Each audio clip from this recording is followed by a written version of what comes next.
Entonces, buenas tardes.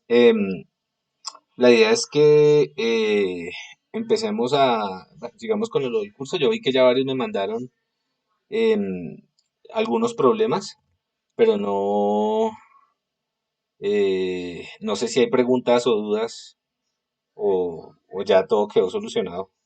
Veamos que aquí en el chat. Dicen que... Pero el segundo taller. Ah, el primero. Uy, no, yo ya terminé el segundo. Ah, bueno, listo, ya Tengo están haciendo algunas el dudas del segundo. segundo, profe, pero Pues entonces, necesito trabajar, necesito saber. ¿Cómo? no, tranquilo, pregúntame. Sí, es que necesito unas aclaraciones para que los códigos me den el resultado que es, sobre todo con lo de los colores.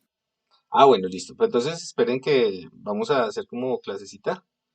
Ya hicimos lo de pensamiento algorítmico, ¿cierto? Entonces ya sabemos em, más o menos qué es un algoritmo, ¿cierto? Entonces vamos a empezar a hablar de expresiones. Eh, Creo que por ahora voy a hacer la clase de expresiones, después les voy a pasar los enlaces de las charlas que hice el semestre pasado y más bien aprovechamos el tiempo programando. Pero voy a hacerla como para que no nos queden ahí huecos. ¿Listo? Entonces voy a presentar. Entonces vamos a hablar de datos y expresiones. Entonces, lo primero que hay que... ¿Están viendo la pantalla? Por un segundo. Ah, ya se ve. Listo. Entonces vamos a hablar de datos y expresiones. Entonces, para hablar de datos y expresiones, lo primero que hay que entender es algo que se llama la avalancha de los datos. Entonces, ¿qué es eso? Resulta que cuando el Internet se empezó a masificar y empezaron a aparecer un montón de aplicaciones em, de consumo masivo, tipo Facebook, tipo Instagram, esas aplicaciones empezaron a generar un montonón de datos. Y esos datos sirvieron para empezar a perfilar a los usuarios. Y detrás hay una historia. Pero una cuestión que uno tiene que tener siempre, o en este momento tiene que tener en cuenta, es que gracias a ese gran volumen de aplicaciones, ahora tenemos un montonón de datos y se están generando muchísimos datos, inclusive en este momento. Entonces, este cuadrito de acá simplemente está ilustrando eso. Entonces tenemos datos de WhatsApp, tenemos datos de Twitter, tenemos datos de Facebook, tenemos toda la data que se publica en las redes sociales, ahora video en YouTube, en TikTok, y esto crece un montón. ¿Listo? Estos datos pues tienen un potencial enorme para poder resolver problemas. Sin embargo, una pregunta que uno se puede hacer es cómo se representan esos datos en memoria. Porque si yo no entiendo cómo se representan los datos en memoria, pues no los voy a poder manipular para hacer algo interesante. Entonces, esta grafiquito de acá simplemente ilustra el crecimiento de los datos en los últimos años. Aquí hay una fuente que todavía está, digamos que en debate, que es el IoT, que es el Internet de las Cosas. ¿Sí saben qué es IoT? ¿Alguien ahora ahí? ¿Qué es? Yo he escuchado que es algo así como una lavadora con internet, ¿no? ¿Trabajar con qué? No le escuché, Antonio. Yo he escuchado que es algo así como, digamos, por ejemplo, que la casa tenga internet, que la lavadora tenga internet Ujú. para poderla, digamos, poner a hacer una lavada desde lejos de la casa, ¿sí? Ok, listo. Entonces, el O IoT sea, sí, es como lo que pusieron ahí, conectar todo con todo. eso. Entonces, el IoT precisamente digamos que una tecnología que lo que busca es que todos los objetos estén conectados. Digamos, el IoT de la casa es el IoT típico que uno pensaría, pero también puede pensar en IoT en el campo. Entonces, usted le puede poner Internet en teoría, entender Internet como conectividad al sistema de sensado que usted tiene en agricultura inteligente. Puede poner IoT para empezar a registrar datos de sensores remotos en sismografía. Puede poner IoT para registrar las acciones de la gente en una ciudad y poder ver su comportamiento. Entonces, el IoT es esa idea que nos decía Antonio de que yo puedo conectar todos los dispositivos. Em, digamos, ya sea en la casa o en una ciudad o en el campo. ¿Qué necesitamos para hacer IoT? Necesitamos un mecanismo para censar información, como siempre, algo que capture la información de afuera, algo que la procese y que la envíe a un servidor posiblemente central. Entonces, el punto es que si una persona generaba todos estos datos, imagínense la cantidad de dispositivos que puede tener una persona que podría estar generando datos y esos datos de hecho pues son valiosos. Imagínense ustedes, si ahora uno va y las compra, una de estas neveras que uno compra que son inteligentes, que se dan cuenta cuando la comida falta y envían reportes para que le envíen a la casa a uno la comida. Ese tipo de cosas ya no son ciencia ficción, pero la cantidad de datos que se manipulan ahí es grandísima. ¿Listo? Entonces, digamos que ese es un componente grande de la información que se está generando. Ahorita con la penetración de los vehículos autónomos, esto va también a crecer muchísimo porque los vehículos van a recolectar un montón de información que va a estar centralizada para tomar decisiones y para poder hacer otro tipo de procesos. Entonces, el almacenamiento de datos es una tarea fundamental. Eh, ya sabemos que todo se puede representar con ceros y unos, pero pues vamos a trabajar sobre esa idea. Entonces, vamos a arrancar despacio y vamos a ver cómo se almacenan ciertos tipos de datos en Python. Eh, Python es un lenguaje, ya creo que todo el mundo está familiarizado con Python. Ahorita vamos a volver a echar atrás y vamos a empezar a hacer cosas, digamos que más sencillas. Vamos a ver en detalle muchas de las cosas que ustedes, con las que ya han jugado. Eh, y la idea es que Python es el lenguaje que está corriendo aquí en nuestro notebook, que me imagino que ya están un poco familiarizados. Es un lenguaje de un alto nivel que nos permiten implementar programas. Entonces, lo primero que necesitamos hacer para poder implementar nuestros algoritmos dentro de Python es saber cómo se representan los datos. Los datos se introducen dentro de Python o se nombran dentro de Python a través de un literal. Un literal no es más que una cadena de caracteres que tiene sentido por sí misma. Y hay distintos tipos de literales, en particular un literal numérico que se refiere a datos que son numéricos. Entonces, por ejemplo, este es un literal numérico. Lo que hice acá fue escribir un literal y simplemente el Python, cuando yo le doy control enter, lo interpreta. Tienen que tener cuidado porque en Python las comas no tienen sentido. Si queremos escribir números decimales, los tenemos que escribir con un punto. ¿Listo? Entonces, esto es muy sencillo, pero es simplemente para que se vayan acoplando, ¿no? ¿Qué está pasando acá? Pues este que es el intérprete del programa, coge esta cadena de textos y la interpreta como... ¿Qué dice? Aquí alguien puso algo. Eh, todo está listo para unirse. ¿Qué pasó? Ya perdí, es como si no fuera ese link. Ah, venga, se lo volvemos a pasar. Creo que sí es ese. Toca decirle al compañero que reinicie, pero bueno. Entonces, volvemos acá. Esto es simplemente la forma en la que nosotros notamos números. Los números pueden ser enteros, pueden ser estos que les vamos a poner un nombre especial, se llaman flotantes, aunque representan un subconjunto de los reales, negativos, inclusive positivos, etc.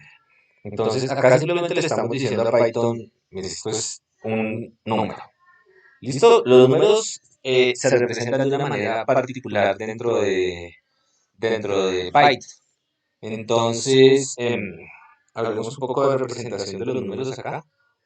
Acá. Entonces, pregunta del millón. Todo el mundo, y ya lo hemos visto en algún momento, todo el mundo sabe cómo representar eh, enteros, ¿cierto? ¿Sí o no?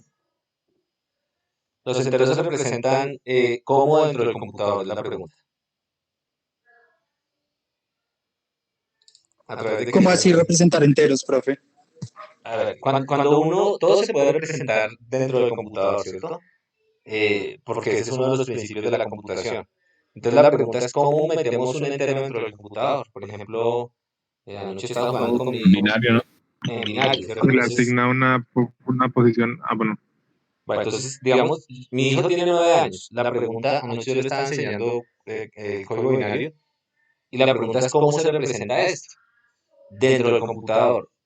Uno de los principios fundamentales de la computación es que un número se puede representar dentro del computador con ceros y unos. La pregunta es cómo lo podemos escribir con ceros y unos. Y pues para eso puedo representar el número como un número binario, ¿cierto? Entonces, esto ya lo habíamos hecho en algún momento. Por ejemplo, si yo digo 945 en decimal, ¿qué significa que yo tengo un número, ese número 945 en decimal? Que tengo aquí algo que se llaman las unidades, ¿cierto? Estas son las decenas y estas son las centenas. ¿Cuántas unidades tengo? 5. 5, 5. ¿Cuántas decenas tengo? 4, ¿Y cuántas centenas tengo? 9. 9, ¿cierto? Entonces, la idea detrás de esto, y esto ya lo hemos hecho, simplemente lo voy a nombrar acá, es que las unidades representan un 10 a la 0, ¿cierto? Entonces yo estoy contando 5 unidades de 10 a la 0, las decenas representan unidades de 10 a la 1 y las centenas representan unidades de 10 a la 2, ¿cierto? Entonces lo que dice acá es 9 unidades de 10 a la 2 más 4 unidades de 10 a la 1 más 5 unidades de 10 a la 0. Este numerito 10, ¿qué nombre recibe? Eso ya lo habíamos visto, es la base, ¿cierto? La base es este 10. Sin embargo, este mismo truco de poder utilizar un número de unidades particulares fijando una base se puede utilizar para poder representar los números como ceros y unos, ¿cierto? Entonces, en binario yo solo puedo utilizar dos símbolos, que son el 0 y el 1. Entonces los símbolos que puedo utilizar acá serían el 0, el 1, el 2, hasta el 9. Mientras que en binario, los símbolos que podría utilizar son 0 o 1, o rayita, palito, o prendido, apagado, llámenlo como quieran, pero al final necesitan dos estados, dos símbolos que nos representen eso. Entonces la misma idea la podemos utilizar, podemos decir, por ejemplo, 1 por 1 a la 0, perdón, binario, ¿no? 2 a la 0, 2 a la 1 y 2 a la 2, ¿cierto? Entonces, ¿cuál es el asunto acá? Los símbolos básicamente me indican cuántas unidades de este tipo yo voy a utilizar. Cuando yo represento en binario hago lo mismo, solo que aquí tengo dos símbolos. Entonces, por ejemplo, si yo quisiera escribir el 1, ¿cómo podría representarlo en binario?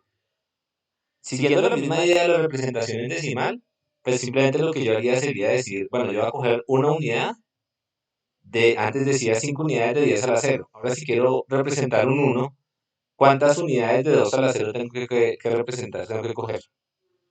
¿Cuántas? 2. 1, ¿Dos? Primero que 2, todo, la idea es que generalicemos desde este ejemplito de acá, ¿no? Entonces yo no puedo utilizar el símbolo 2. Aquí solo se utilizan símbolos válidos. Acá los símbolos válidos son 0 y 1. Entonces, ¿qué podría utilizar acá? ¿El 2? 1, El 1, ¿cierto? ¿Por qué? Porque yo digo, bueno, voy a coger una unidad de 2 a la 0, es decir, 1. ¿Cuántas unidades de esto necesito coger? 0 y 0, ¿cierto? Recuerden que aquí lo que teníamos era 900, es decir, 9 por 10 a la 2, 45, ¿cierto? De la misma manera, los números se pueden escribir en la base que yo quiera, utilizando el mismo truco, simplemente cambiando estos numeritos de acá. Am, ok, listo. Entonces, este sería, ¿qué número? Dijimos.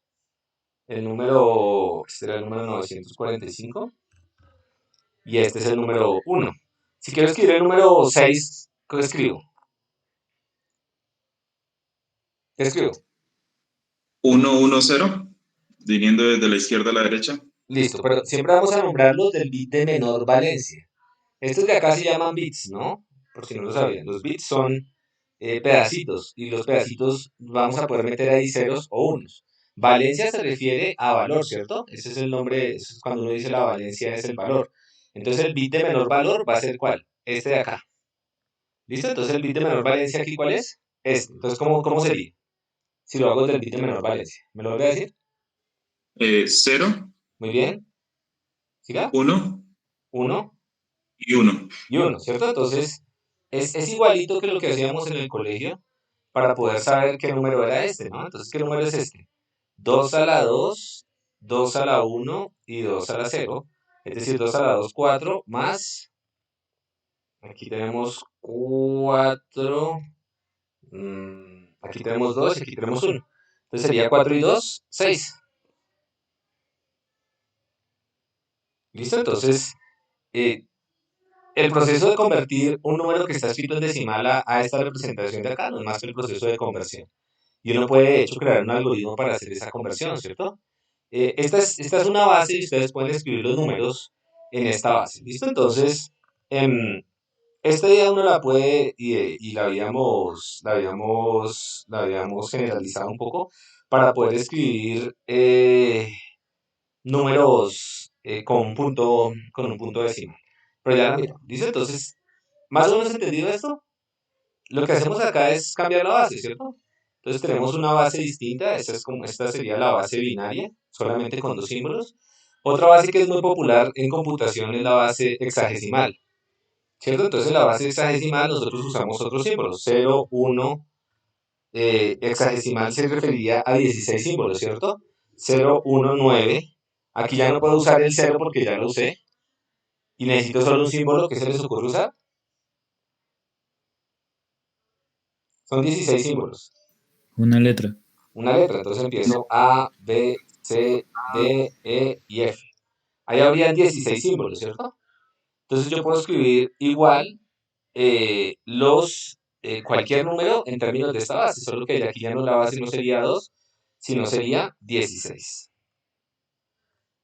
¿Listo?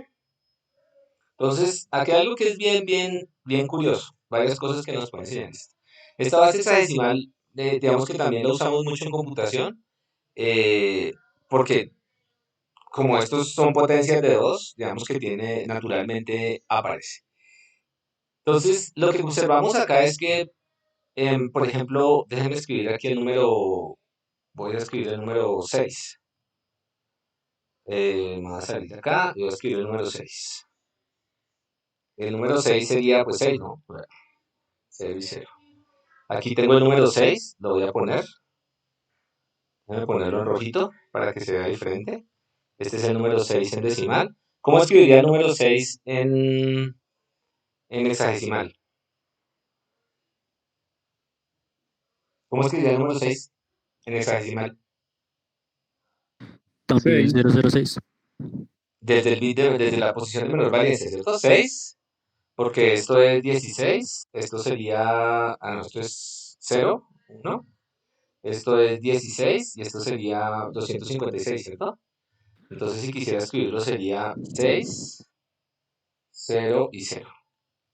¿Listo? Entonces, lo curioso de acá es que es el mismo número, 6, ¿cierto? Pero yo lo puedo escribir de diferentes maneras. Entonces, yo lo puedo escribir así, en binario, en decimal, perdón, así en binario o así en hexadecimal. También lo podría escribir en octal. Pero las reglas que yo utilice por acá para poder definir esto, definen cómo yo lo voy a escribir.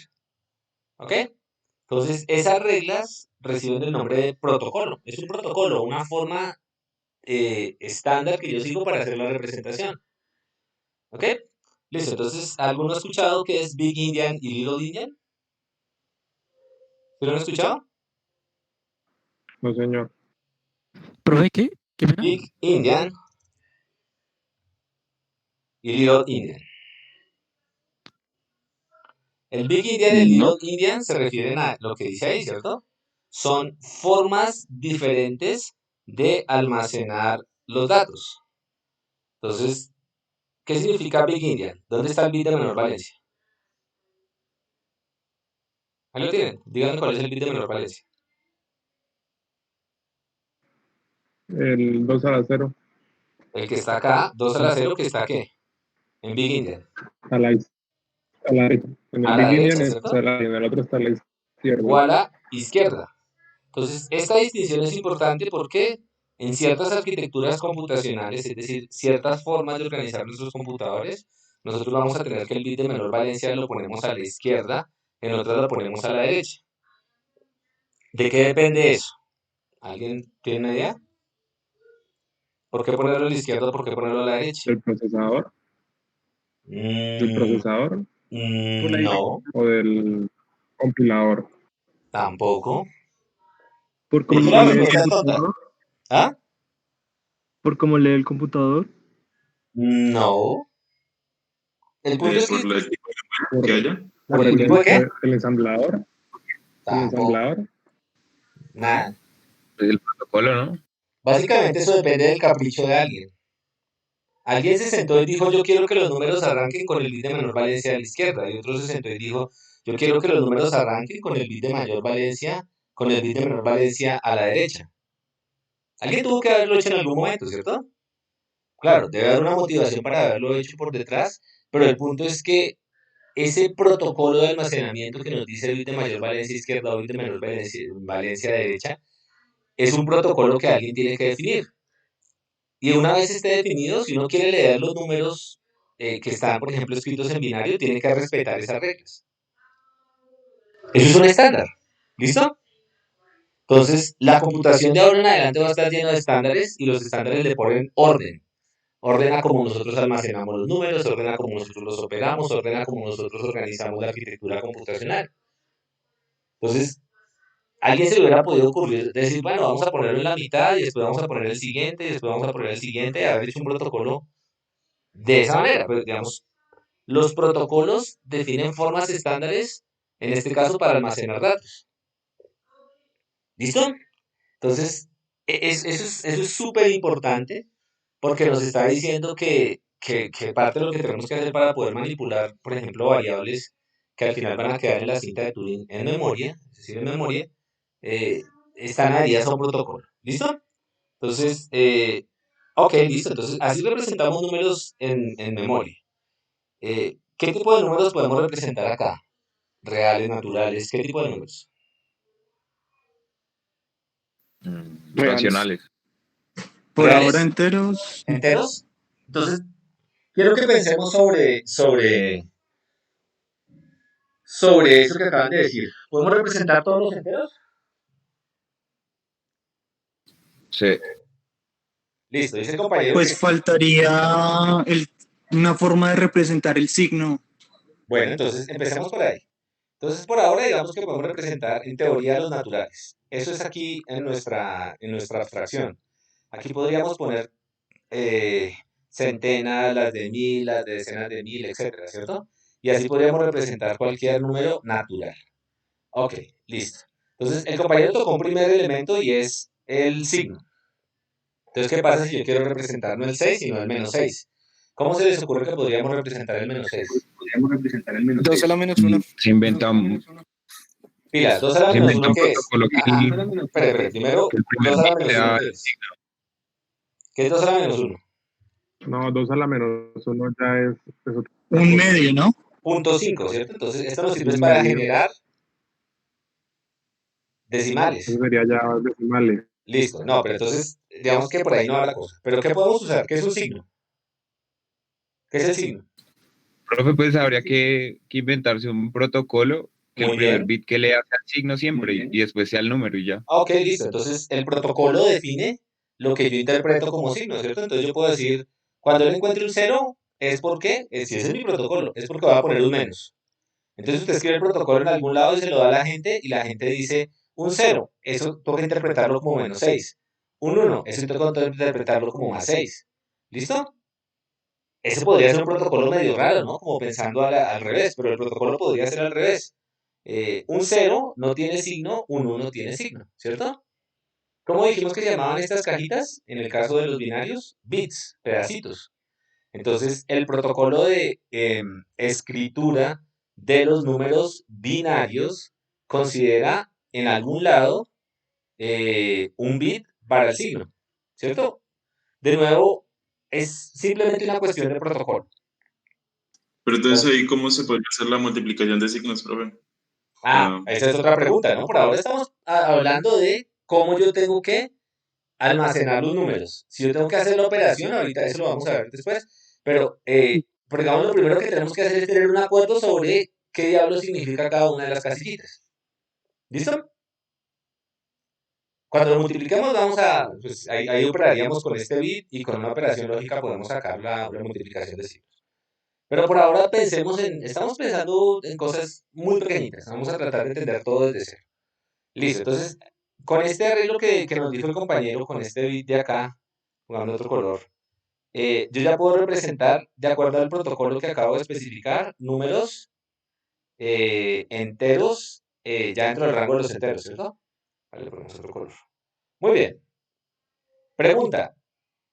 eh, yo voy y compro a Unilago un computador. El computador tiene algo que se llama la memoria, ¿cierto? Que es la cinta infinita de Turing donde yo puedo meter datos. Entonces, ese espacio lo voy a utilizar para poder escribir esto de acá, que son datos, en particular este 6. Eh, cuando yo voy y compro el computador Unilago, ¿es posible que yo meta ahí cualquier entero representado en binario?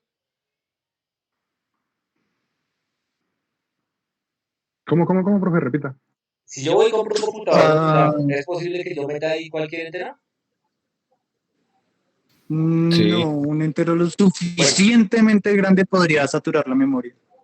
ajá, ahí viene la clave. ¿Listo? ¿Alguien dijo sí? Sí, claro. Listo. Una cosa es que yo pueda tener un algoritmo que me coja cualquier entero y me genere el conjunto de unos y ceros correspondiente a su representación en binario. Otra cosa es que me quepa en memoria. Entonces, a ver, miremos un supercomputador y miremos cuál es la memoria del supercomputador. Listo. Este supercomputador tiene este ya es el viejito, no sé, pero tiene 390 terabytes en memoria. ¿Alguien me puede decir cuántos ceros y unos puedo almacenar o cuántos bits tengo en 390 terabytes de memoria? Se los voy a poner más sencillo porque de pronto se me mueven con esos cálculos. El profesor Fabio González del Departamento de Ingeniería de Sistemas, hace unos años estábamos hablando, y él me decía que él programaba en calculadora, en unas calculadoras programables que de pronto si ustedes deben tener por ahí en la casa de herencia de sus papás. Las calculadoras programables pues se pueden programar, es decir, yo tengo un lenguaje de programación ahí sencillito y eso tiene algo que es la memoria. Entonces, en la época de Fabio tenía 24 kilobytes de memoria disponibles para almacenar datos. ¿Alguien me puede decir en esos 24 kilobytes, si tratamos de representar estos números enteros, cuál sería el entero más pequeño que yo puedo representar y el entero más grande que puedo representar si nos adherimos a este protocolo de almacenamiento?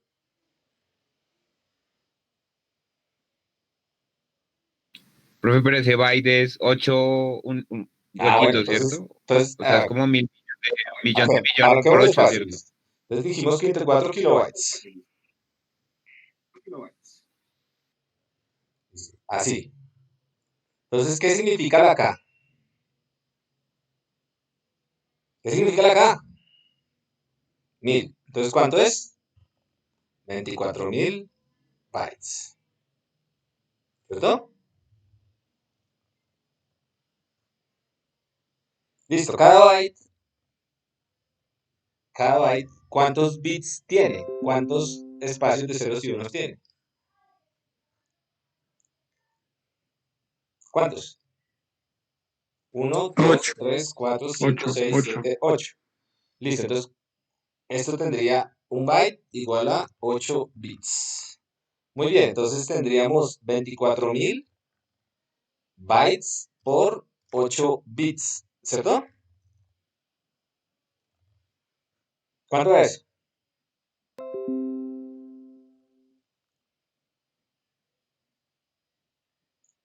¿Cuánto?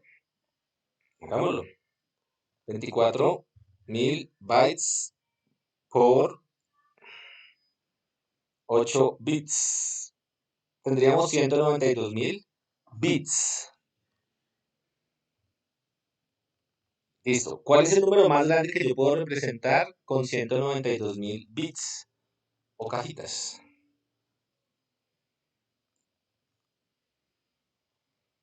Los voy a representar con este estándar de representación.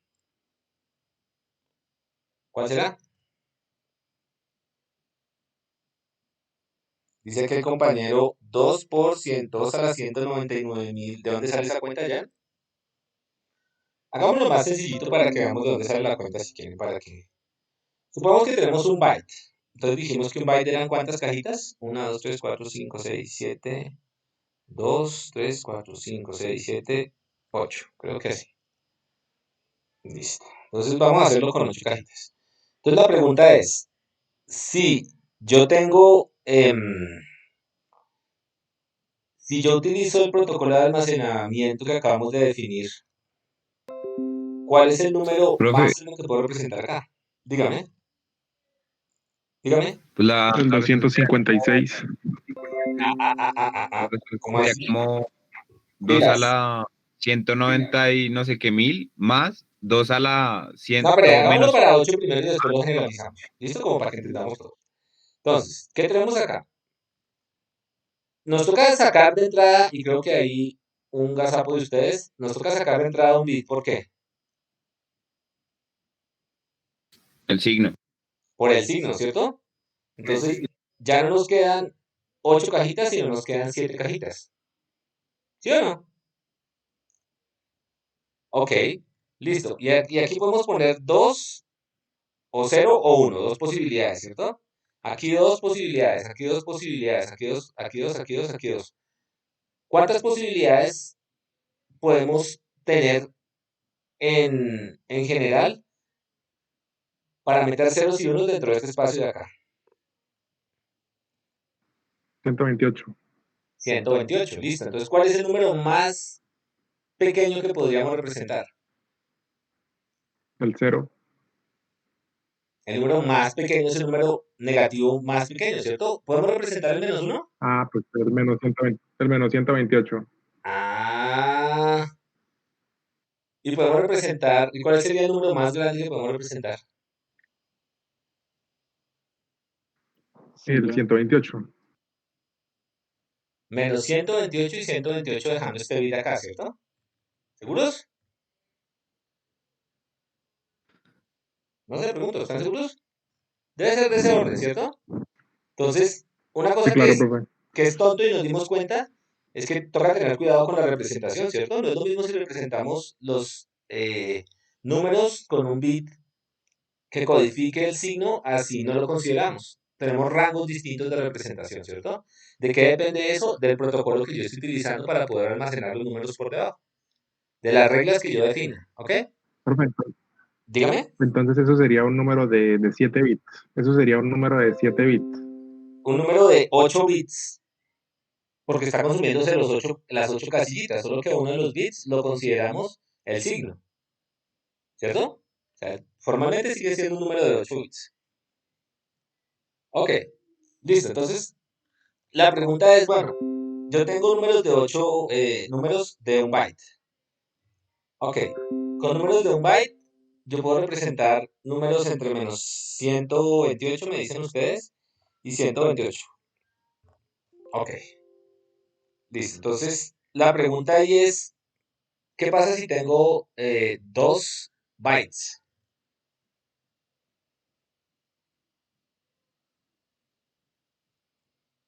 ¿Qué dice acá? ¿2 a la 7? 2 a la 7 porque, ¿por qué el 2 a la 7? ¿Todo el mundo lo ve? Para la primera cajita tengo dos opciones. Para la segunda tengo otras dos opciones, ¿cierto? Entonces, por cada una de las opciones que tenga en la primera cajita, yo voy a tener dos en la segunda. Es decir, para los dos primeros voy a tener en total ¿cuántas? ¿Cuántas? 4, ¿cierto? Si quieren las hacemos, porque eso alguna vez se cabe en la vida. Entonces, si tengo 2 bytes, tengo dos cajitas, perdón, 2 bits, yo puedo tener esta combinación, 0 y 0, 0 y 1, 1 y 0, y 1 y 1. Si solo tengo dos cajitas, solo puedo hacer estas cuatro combinaciones. Es decir, para la primera cajita yo puedo escoger entre 0 y 1 y para la segunda entre 0 y 1. Es decir, para la primera hay dos posibilidades y para la segunda hay dos posibilidades. Si tengo otra cajita, pues tendría dos posibilidades. Es decir, aquí podría poner el 0, el 0, el 0 y el 0. O podría poner las mismas que ya llevaba con un 1. Es decir, las 4 que tenía con 2 bits se me duplican en el siguiente punto, con la siguiente cajita. Por eso me da 2 por 2 por 2, 2 a la 7. ¿Listo? Bueno, eso es simplemente cuenticas ahí, ¿no? Entonces, la pregunta es, ¿cuáles son los números que yo puedo almacenar si tengo 2 bytes?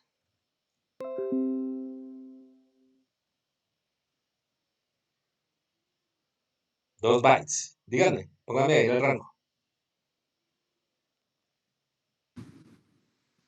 2 Serían bytes. 16, ¿no? 16, 2 bytes. ¿Cuál es el rango de números que yo puedo almacenar para 2 bytes? Ah, ya, perdón. Recuerden, Pero 2 2 bytes bytes son son ¿cuántas cajas? 8 8. o 16.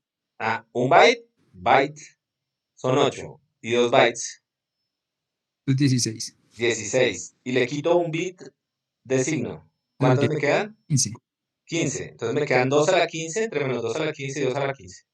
Más o menos. ¿Listo? Profe, no Ok. sería entre menos 2 a la 15 a Me, 2 a la 15 menos, me, ¿no? Porque es al 0. ¿Ah? Dígalo, dígalo. No sería desde menos 2 a la 15 hasta 2 a la 15 menos 1. ¿Por qué? Porque el 0, pues toca quitárselo a algún lado, ¿no? ¿Cuántas O sea, cajitas? ¿Se acuerda que yo le No, dije que porque ya necesitaba estaría símbolos? incluida dentro del rango, ¿no? O sea, estaríamos pasando ahí por el 0 también, ya estaría incluido dentro del rango. Pero creo que el compañero lo que está diciendo es, a ver, hagámoslo con 2 a ver si es cierto.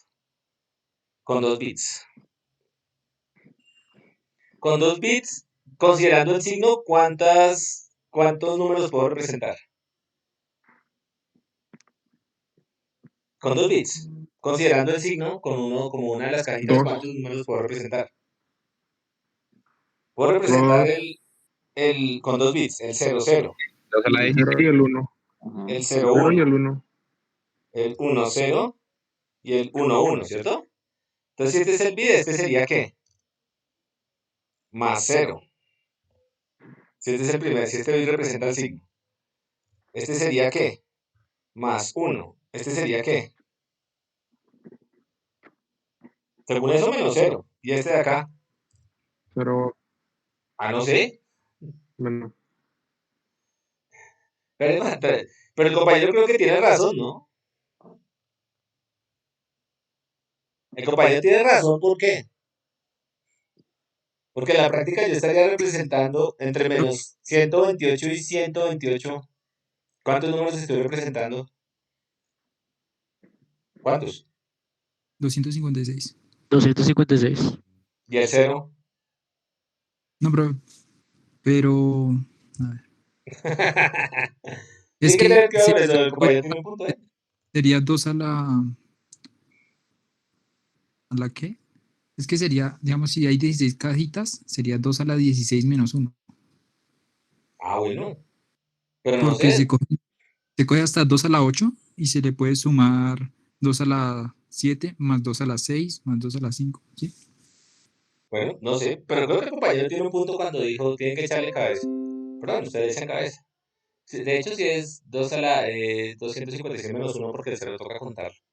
Si no nos cuadran las cuentas. Pero bueno, piénsenlo y verá que ahí les van a salir, pero eso es un detalle menor. Lo que quiero que vean es esto de ahí, ¿cierto? Aquí lo pusieron. Menos 32.768 a 32.768.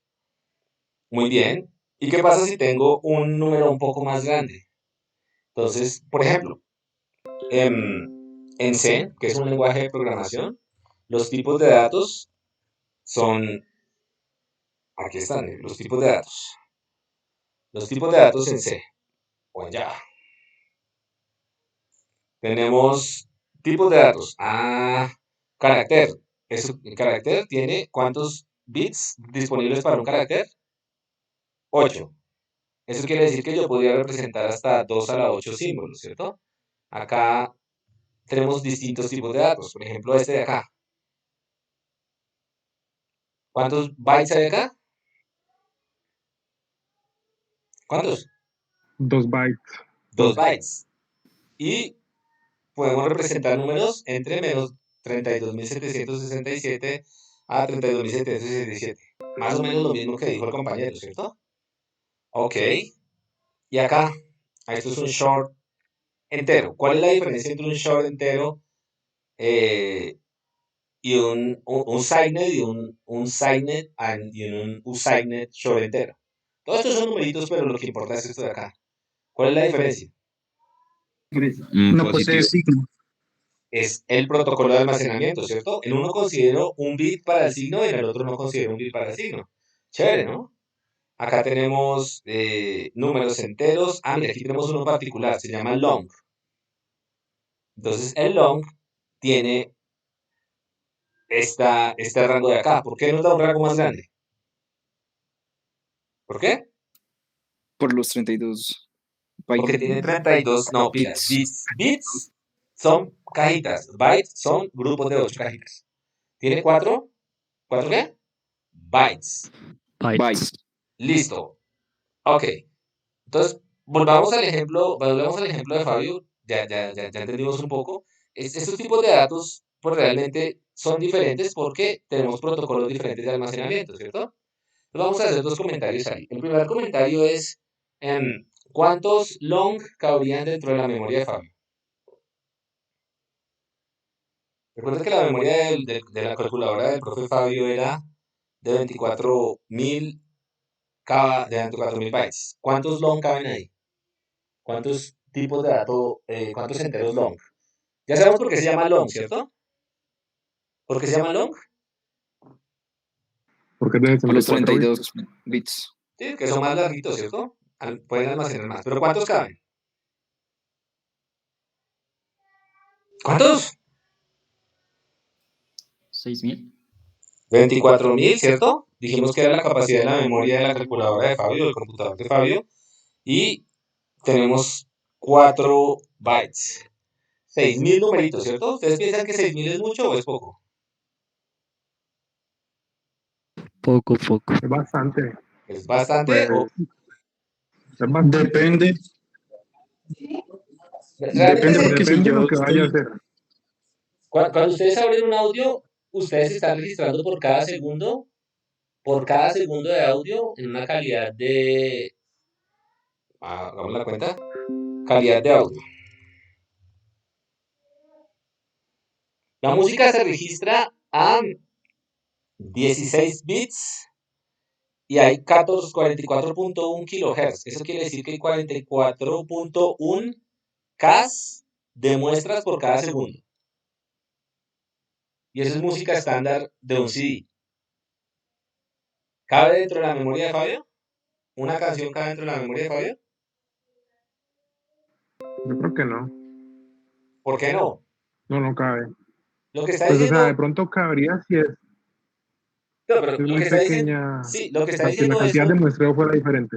lo que está diciendo esto es que cuando usted coge un CD y lo ripea, es decir, lo piratea, usted tiene esta cantidad de acá que es 44.1 kilohertz. Kilohertz, esa medida de hertz, se refiere a que usted tiene 1000 muestras por cada segundo. Es decir, tiene 44.100 muestras, 44.1 por 100. 44, perdón, por 1000. Por 1000. Tiene 44.100 muestras. Si cada una de esas muestras es 16 bits, quiere decir que, de hecho no va a caber, ¿no? Quiere decir que utiliza 2 bytes por cada muestra, ¿cierto? Entonces este sería el número de bytes que usaría. 44.100 por 2. 82.200. Un solo segundo de música de un CD estándar es sobre 24.000. Es 3.6 veces más grande que la memoria que tenía disponible el profe Fabio para poder hacer operaciones ahí. ¿Listo? ¿Lo ven o no lo ven? Esos números hay que dimensionarlos. Porque 6.000 no es mucho. Si ni siquiera me alcanza a caber un segundo de audio. ¿Listo? Entonces, eso nos enseña varias cosas. Primero que todo nos enseña que la memoria es finita.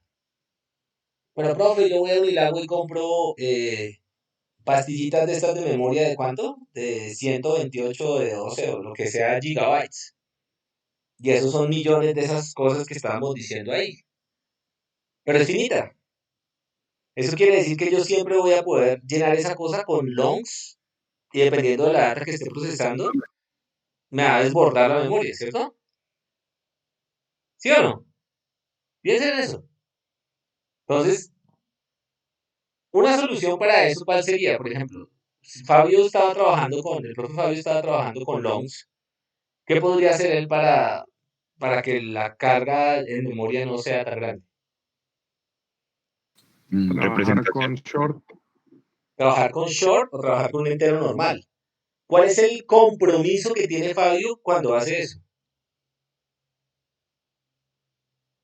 El rango. Que sí, el rango no es muy bueno. El rango no necesariamente es muy bueno, ¿cierto? Entonces, lo que acabamos de encontrar es nuestro primer non-free launch. ¿Se han escuchado del non-free launch? Sí, señor. ¿Se acuerdan que la vez pasada hablábamos? Lo que no conozco sus ¿No? anglicismos. Non-free launch es... este cuento es siempre lo mismo. Ustedes ahorita que, no sé, ya salieron hace algunos meses de la universidad o de pronto hace algunos años, ¿ustedes no les ha pasado que alguien los llama y los invita a almorzar? Si uno lo invita a almorzar, ¿por qué es? En un momento a otro ustedes están por ahí descuidados y lo llaman y lo invitan a almorzar. ¿Qué es lo más probable? Díganme, ¿qué es lo más probable? Un favor, que le pidan un favor. El almuerzo no es libre. Non-free lunch, ¿cierto? No hay un almuerzo gratis. Entonces, este es un non-free lunch. Un non-free lunch entre el tamaño del espacio de almacenamiento que estamos utilizando y la cantidad de espacio de almacenamiento disponible. ¿Cierto? Entonces, si nosotros utilizamos tipos de datos, ahorita hablamos de eso, datos representados con un protocolo que nos permita tener rangos muy grandes de representación, por ejemplo, esos long, que son largos, entonces tenemos, ¿qué cosa? Menos memoria disponible. Por otro lado, ¿qué cosa? ¿Cuál es el otro lado de la cara? Díganme, ¿cuál es? ¿Qué pasa si yo utilizo menos bits para la representación? Tengo más limitaciones para Pues, representar la tengo más información. Exactamente, tengo un rango menor para representar la información, pero tengo la posibilidad de representar más datos. ¿Cierto? Entonces, ¿qué es mejor? ¿Utilizar long o utilizar int? ¿Qué es? Depende de los datos que yo quiera representar. Esa es la respuesta que siempre se va a dar. Es que depende. Depende de lo que usted quiera hacer.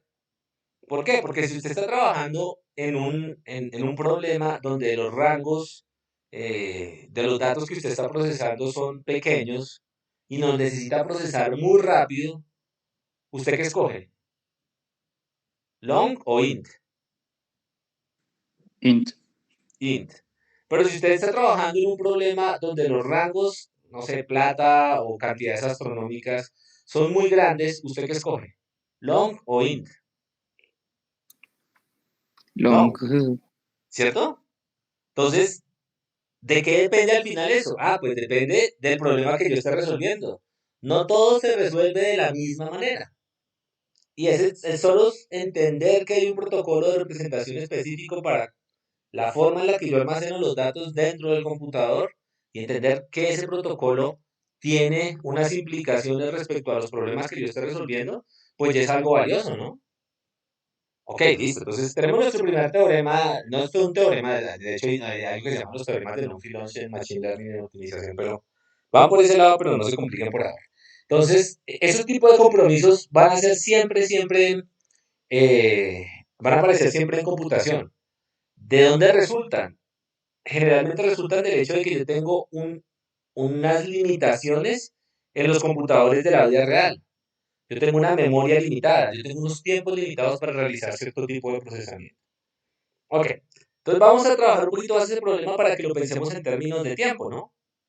¿Qué pasa si yo tengo que procesar, hacer operaciones sobre 32 cajitas. ¿Será más rápido que hacerla sobre 16? La respuesta es obvia, pero digan.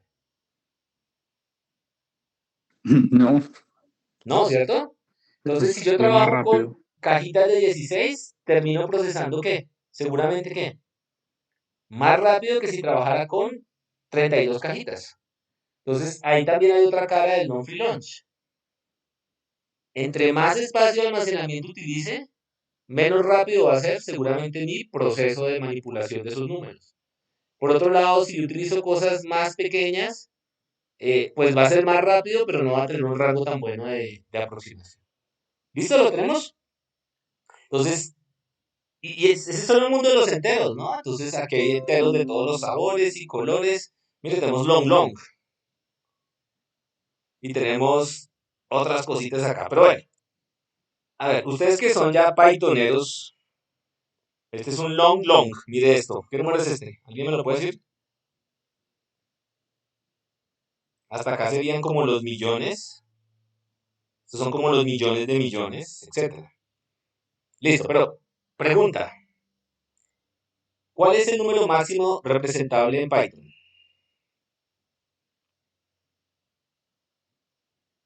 No se vale que miren en internet. Lo van a saber. ¿Cuál es el número máximo representable en Python? No, ni idea, profe. ¿Nadie? El número entero más grande representable en Python. Creo que el que tenga uno en tamaño en memoria. Eso está bien, David. Python es una locura. Usted puede, con un solo entero, ocupar todas las casillas ceros y unos que tenga en memoria. No tiene una limitación respecto a tipos de datos, por lo menos para representar enteros. Entonces, si usted quiere representar enteros en Python, pues más grandes, compra más memoria. ¿Ok? El Python es bien, aquí como pone Python es re loco, sí, es chévere. Eso no lo tiene, los tipos, eso se puede Profe, una hacer. pregunta. Señor, Haskell O sea también. que siempre va a haber un entero que me rompa la memoria. Sí, ahorita lo vamos a ver en los flotantes, eso tiene un nombre. Un entero que ya no es que le rompa, sino que yo ya no puedo representar en memoria. Esa es una muy buena pregunta. Profe, no, Y no se puede solucionar como con representación. O sea, siempre hay uno que no le va a poder dar una representación y me jode todo. Sí, pero usted acaba de tocar el punto. Supongamos que queremos calcular, ahorita vamos a hablar de decimales, pero supongamos que queremos calcular varias cifras de pi. Entonces yo necesito hacer cuentas de una manera diferente. Entonces lo que puedo hacer, y usted lo tocó, lo acabo de decir, dijo la solución. Pues pensemos en una forma de representación alternativa de los números. Entonces hay formas de representar los números que son mucho más elaboradas, por ejemplo, algebraicas, eh, hay cosas que son súper locas que uno puede hacer con bases de Grotner, cosas así medio raras, que le permiten representar los números, números más grandes. Entonces, usted dijo la clave. Si yo quiero representar, si mi problema es representar números diferentes, más grandes en otro rango, yo puedo crear mi propia representación, nadie me lo impide. ¿Listo? Entonces, la clave de la representación, y por eso es importante, no es saber todas las representaciones del mundo, es saber que hay distintas representaciones y que sirven para distintos tipos de problemas. ¿Alguien estaba haciendo un comentario antes de Juan? Iba a preguntar algo que era. así que uno como por aquí podría necesitar un número tan grande como todo lo o sea, todo lo que quepa en la memoria, aparte de pi. Hermano, imagínese usted trabajando con un astrofísico y entonces el tipo está haciendo detección de exoplanetas y le pide a usted que haga un programa para saber qué tan lejos está el planeta y lo quiere con una precisión alta en términos de centímetros o de metros. Le toca almacenar eso en algún lado, ¿no? Estas cantidades no son locas. Depende del problema, ¿no? Estas cantidades podrían ser grandes, pero necesarias, por ejemplo, en problemas de teoría de números. Todos los problemas siempre vamos a encontrar un problema donde nos ponga algún reto y la vida real pone retos más curiosos de los que uno piensa. Pero bueno, listo. Entonces, tenemos que tener cuidado acá porque, por ejemplo, esto que dicen acá, los granos de arena en una playa, no. En computación teórica nos vamos a quedar con los granos de arena en una playa. De hecho, en algún momento vamos a decir, no, tenemos unos problemas que son solubles y vamos a contar el problema. Pero en la computación práctica de la programación, nosotros no vamos a poder trabajar con todos los enteros. Nunca. ¿Por qué? ¿Por qué? Ya lo dijimos. Porque la memoria no es Porque son infinita. infinitos. Porque la memoria es finita y los enteros son infinitos. Entonces siempre vamos a poder encontrar el número más grande representado para el protocolo en esa memoria y sumarle uno y ese ya no lo vamos a poder representar allá adentro. Y ese es un problema. Y es un problema con el que tenemos que lidiar. Entonces, la computación ya de entrada no puede trabajar con todos los números. Ya esa es una restricción que tenemos, la computación práctica. La teórica tal vez sí, pero la computación práctica, la que tenemos al frente de nosotros, está limitada por la física del almacenamiento de la memoria. ¿Listo? Ese es el punto, ese es el asunto fundamental. Y eso ya es una limitación con la que uno tiene que empezar a jugar. Y nos vamos a dar cuenta que esa limitación va mucho más allá de lo que uno cree. Y de hecho implica un montón de problemas que uno tiene que mirar. ¿Listo? Entonces, el número de grados de arena en una playa, eso es pequeño, bueno, eso es muy grande, pero no lo podríamos representar en un computador. Listo, o toca programar en ADN, dice aquí el compañero. Bueno, ok, listo. Entonces, ya sabemos cómo meter un número dentro de un computador. ¿Será que sí? ¿Será que no? A ver, ¿alguien me puede decir cómo se representa un número? Esta es una representación, digamos que eh, lógica, poner un bit para el entero. Pero los números para los negativos, pero los números negativos en realidad se representan con algo que se llama, ¿alguien sabe? Complemento a 2. ¿Listo? Entonces, no se preocupen todavía por el complemento a 2, después voy a sacar canas con los complementos a 2. Pero básicamente es esta formulita de acá. Pero pilas porque la representación en C, en Python, en Java, es un poquito más elaborada. ¿Listo? Por ahora piénselo como si tuviéramos un signo, pero después nos vamos a dar cuenta que es un poquito diferente. Pero no se me compliquen con eso por ahora. Por ahora necesito que entiendan que la memoria es finita y por el hecho de ser finita impide que yo pueda representar, por ejemplo, todos los enteros. Pero yo puedo representar un número grande de enteros y puedo realizar operaciones entre esos enteros y puedo empezar a manipularlos. Chévere, ¿ok? Entonces, acá. Entonces, así se representa uno de estos de acá. ¿Qué aprendimos? Que la representación depende del protocolo que yo estoy utilizando. El protocolo especifica cosas como, en el caso de los binarios, cuál es el bit de mayor valencia, cuál es el bit de menor valencia, si hay bit de signos, si lo represento en complemento a 2. Es todo lo que yo necesito. Eso que les acabo de decir es supremamente importante. Esta de acá siempre, Excel va a ser nuestra herramienta, mientras no tenga tablero, bueno, sí tengo, pero Excel va a ser nuestra herramienta de facto, porque Excel representa muy bien la memoria. ¿Qué es la memoria? En la máquina de Turing, ¿qué es la memoria? La tarjeta. Una cinta con ceros y unos. Una cinta con ceros y unos donde un cabezote lee y escribe y ejecuta un conjunto de instrucciones, ¿cierto? Entonces, esto siempre va a ser nuestra memoria. Entonces, lo que nosotros ya sabemos, acabamos de aprender es que en la vida real la memoria es finita. Grande puede ser, pero finita. Eso quiere decir que yo voy a poder representar a lo más tantas casillitas, en tantas casillitas como tenga. Este es mi espacio, mi campo de juego. Todo lo que vaya a hacer, lo va a hacer sobre un espacio de naturaleza eh, finita. Ok, listo. Entonces, una cuestión que es así fundamental, es que la memoria es una cinta. Entonces, la cinta puede tener cosas como estas. A ver, lo ponemos en colores. 0,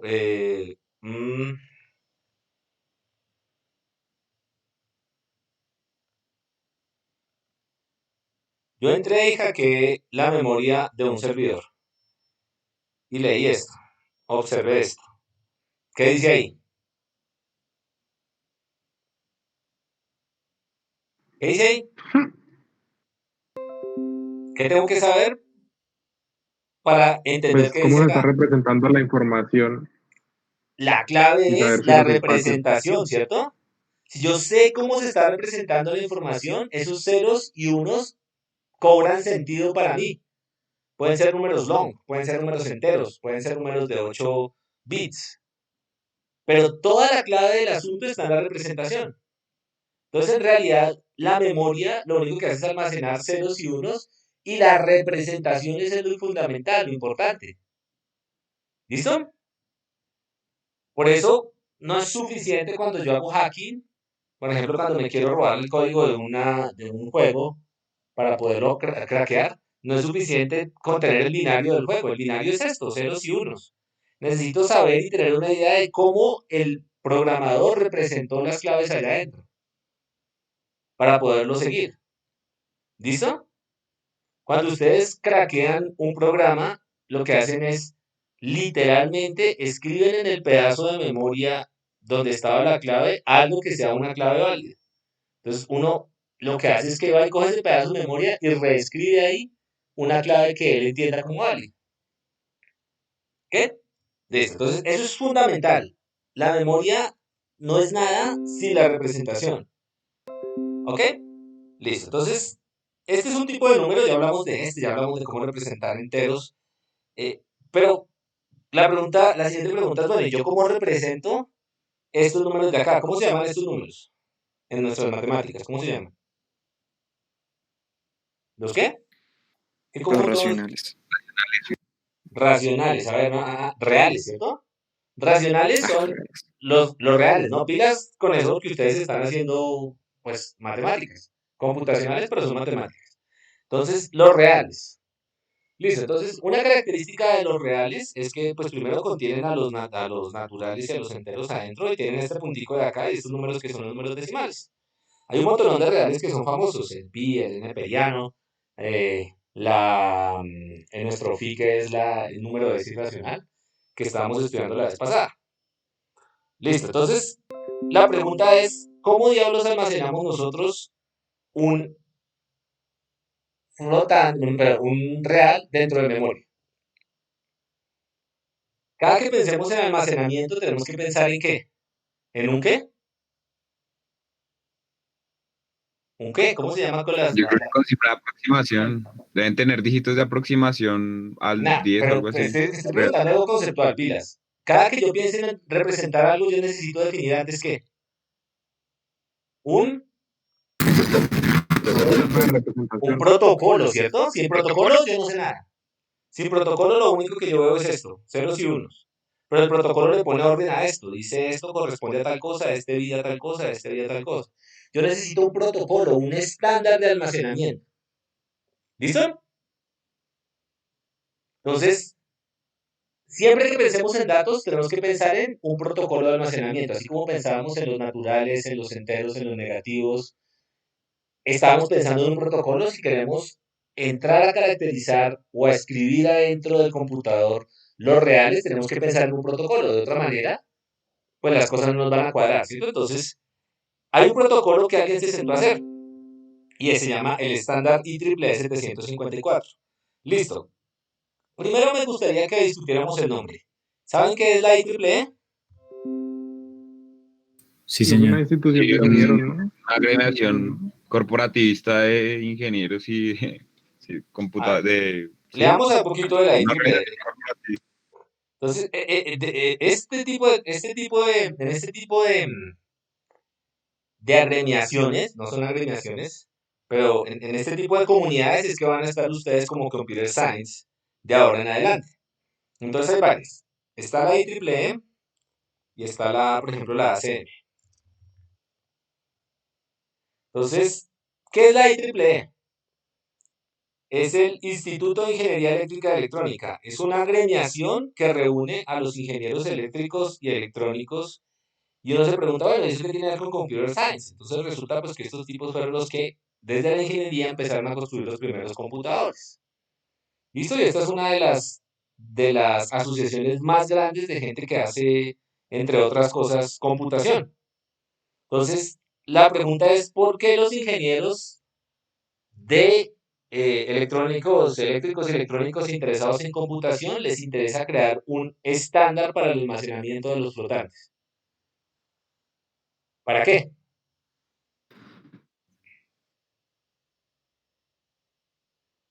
Supongo que poder para comparar. trabajar con Que sea varios universal, todos estándares. usen lo mismo. Para que todos usen lo mismo, ¿cierto? Para que puedan trabajar. Interoperabilidad. ¿Qué pasa si yo tengo unos ingenieros haciendo computadores en Rusia y dicen, yo quiero trabajar en Big India? Y otros trabajando en Estados Unidos y dicen, yo quiero trabajar en Little India. ¿Qué pasa si yo le tengo que mandar los datos, un dato de una cuenta que es un entero, supongamos que es un entero, a los datos desde Estados Unidos a los de Rusia? ¿Va a funcionar? Que si no hay un intérprete, no es posible el trabajo. Exactamente, si no hay una intérprete no es posible porque los dos estaban trabajando con protocolos, con estándares, con formas de almacenamiento de los números diferentes.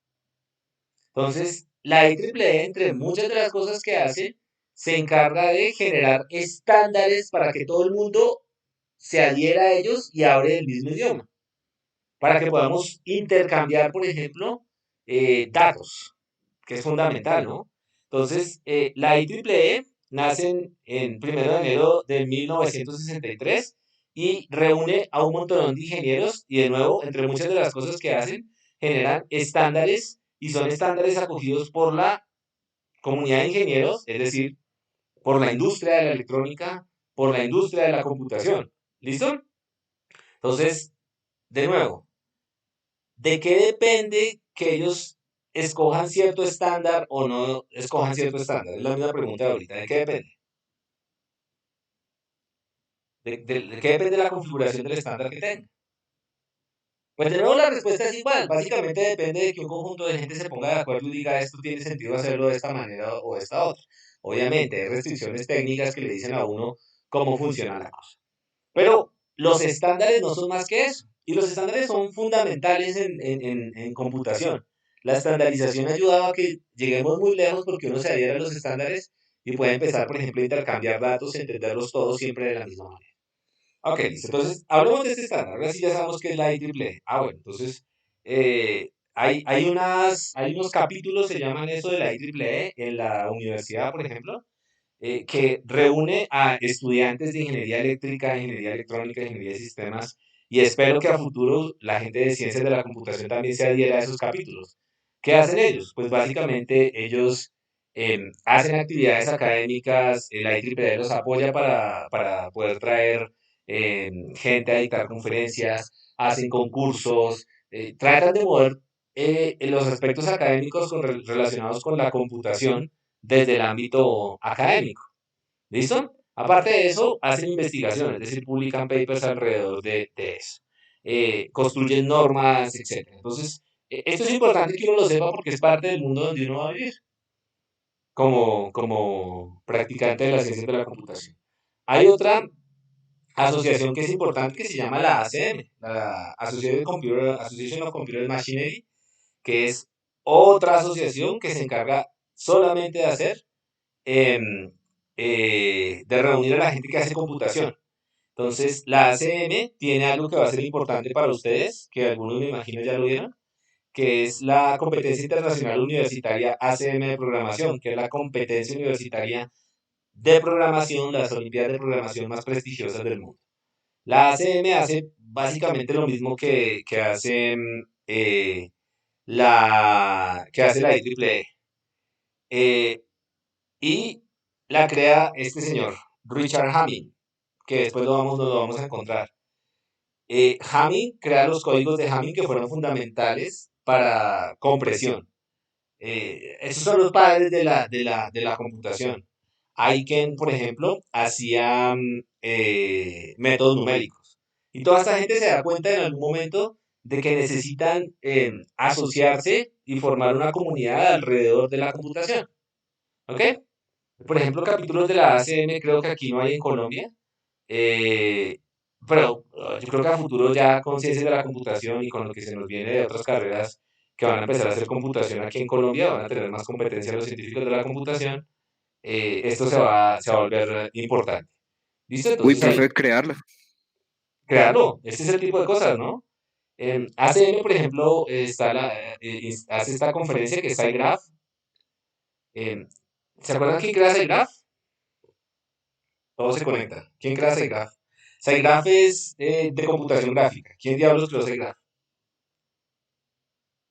Ya hablamos de él. El último, El fundador de Pixar. el fundador de Pixar crea SciGraph, que es la conferencia, Edwin Caswell. exactamente, la conferencia más importante en computación gráfica del mundo. Y una de las, yo creo que después de NIST, NeurIST, ahora se llama, es la conferencia donde es más difícil pasar un trabajo académico. Pero bueno, entonces, esto que es un conjunto de literalmente, computer science, ñoños, nerds, que se sientan a pensar cómo pueden, por ejemplo, estandarizar estos problemas. Este problema, cómo estandarizamos la representación de los flotantes dentro del computador. Entonces, ¿cómo podemos estandarizar la representación de los flotantes dentro del computador? Lo primero que necesitamos es una forma estándar, perdón, de los flotantes, no, de los reales, estándar de escribir un real. Entonces, perdón, me cambio acá. Entonces, acá. Entonces, por ejemplo, este es real. Este es un real, ¿cierto? O este otro real. Entonces, ¿ustedes se acuerdan de la notación exponencial? Que eso lo aprende uno en el colegio, en algún lado. ¿Cómo pasamos este número de notación exponencial? Podría ser algo como esto, 0.32 por 10 ¿a la qué? A la 2. A la 2. ¿A la 2? 0.32 por 10 a la 2. Menos 2. Menos 2, no sé, ¿ustedes qué pasa? No, es a la 2. 10 a la 2, ¿qué es? 100. ¿Cuánto da 0.32 por 100? Ah, 0.342, perdón. ¿Cuánto da eso por 100? ¿Cuánto da? 34.2. Ah, no, a la 1 es a la 1. Ah, pilas con eso, ¿no?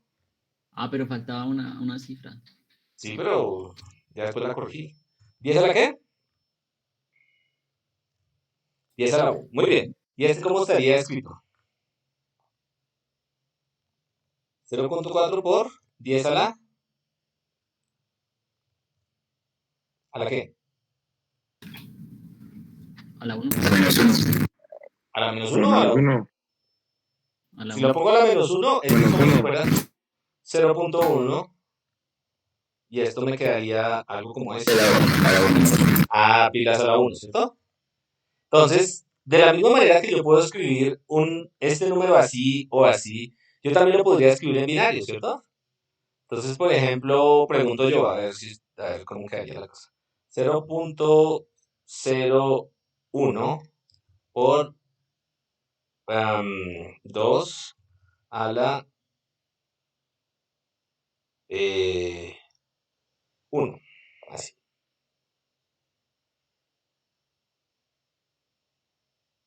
Ah, después lo pongo así. Así. Esto está en binario. ¿De qué número estamos hablando? A ver cómo está su capacidad de extrapolar. Del 1. ¿Del 1? Venga, a ver. ¿Qué dice acá? Aquí dice 0. 0.2. Es decir, 2 a la... ¿2 a la qué? 0. Aquí dice punto. Este de acá ya lo había dicho alguien y como que este bit que representa. Esa cajita de ahí, esa posición que representa. 2 a la qué. Todo lo que esté después del punto yo había dicho ahorita que era 2 a la menos 1, ¿cierto? Por 2. ¿Ok? Entonces, ¿qué número es este? 0 por 2 a la 0 es 0. 2 a la menos 1, ¿qué es? 0.5, es decir, 5, por 2 a la 1, ¿qué es qué? 2. ¿Y esto qué es? 1. De hecho, yo puedo volver este 1 acá y yo podría escribir, o sea, este 1 está en decimal y todo este número está en binario. Yo simplemente quiero mostrarles que efectivamente las mismas reglas que usamos para la notación exponencial cuando la base es 10, las podemos utilizar para la notación exponencial cuando la base es 2. ¿Listo? Entonces, lo primero que yo tengo que hacer para representar un número en el estándar IEEE 754 es escribirlo en notación exponencial binaria, porque tengo que almacenar ceros y unos, es decir, estas cosas de acá máximo van a quedar representadas como ceros y unos. ¿Listo? Pilas porque esto es binario. Pero es un número, no se preocupen por eso, es un número. Entonces, el asunto aquí es el siguiente. Esta es una forma alternativa de representar cualquier número real. Es decir, cualquier número real yo lo puedo escribir de esa manera.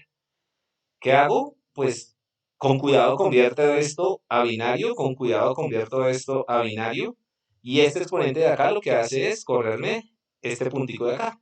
Bueno, eso es lo que hago conceptualmente. El punto es, yo ya lo representé de esta manera, ¿cómo lo puedo almacenar? ¿Cómo lo puedo almacenar? Ideas para almacenar este numerito. Ya está representado en binario, ¿cómo lo puedo almacenar? ¿Está bien? Yo lo que les estoy diciendo es que todos los números reales se pueden escribir como una cosa por 2 a la otra cosa. ¿Esto de acá cómo se llama? Esta parte del número en esta notación, ¿cómo se llama? Mantisa. La mantisa, ¿cierto? La mantisa. Esta parte de acá, ¿cómo se llama? ¿El qué? El exponente. Y aquí nos falta un qué. ¿Un qué? Un signo, muy bien. Ahí está más o menos. Más o menos. El signo, ¿cierto? Entonces, en realidad, para representar cualquier, piensen ustedes, cualquier real, yo siempre lo voy a poder escribir de esta manera, en binario, ¿no? Esto está escrito en binario. Cuando yo digo escrito en binario, es que el exponente lo escribo en binario y la mantisa la escribo en binario con cuidado. Entonces, yo solo necesito especificar cuál es la mantisa y cuál es el exponente para tener el número ya descrito. Y el signo, ¿no?